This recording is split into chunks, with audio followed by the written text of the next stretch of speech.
In Canada, because they don't have preferential voting, the trends are ahead of us. And so one of the trends is that rich people vote left. I've been saying this for a while. It's happening in Australia.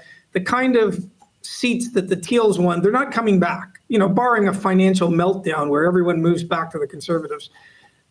Rich people are to the left of the median voter. That didn't used to be the case, but they have the money. They can afford to virtue signal on the idiocies of net zero, or they don't seem to mind that transgender men are competing against women, that sort of thing. Where the sort of winning coalition is the one that Boris and Trump put together of middle class, lower middle class, working class, and people who hate woke and cancel culture. That's the majority of the population. And so your battle in Canada is in the suburbs. The inner city goes left. Well, speaking of the suburbs, I talked about this in my editorial earlier, and that is that housing is a big issue in Australia, and there are many factors affecting it, the affordability of housing. One of them is interest rates. Now, Pawle is proposing to do something about the central bank governor. Tell me about that and whether it applies as well in Australia. Well, he's proposing to fire him on the first day he wins the election. On the first day he wins office, he said, "You're gone," because his view is, and I think he's right, that we had expansionist spendthrift politicians and we had a central bank.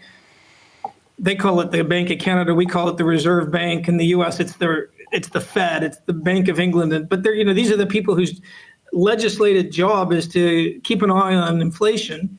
And they instead got into bed with the politicians, and they basically printed money, which led to asset inflation. So it was the best 2 years ever during the pandemic for really rich people, billionaires, because when you're creating that much new money, it leads to asset inflation. And who has assets? Well, it's not the poor, it's not the young.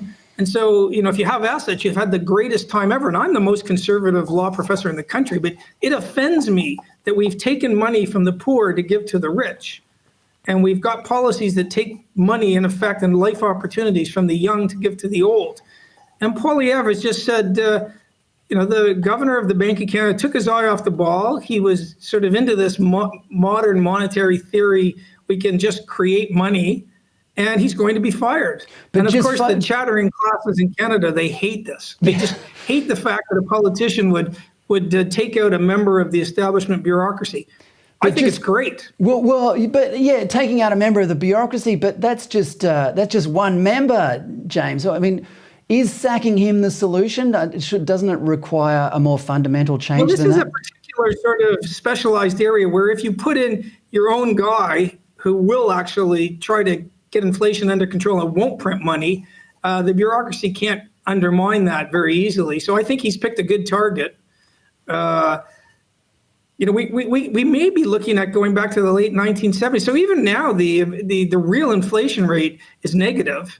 You take the inflation and you take the interest rates, and the interest rates are below the inflation rate. So it's still worth your while to borrow. And to really get inflation under control in the 70s, they had to have inflation. They had to have interest rates above inflation.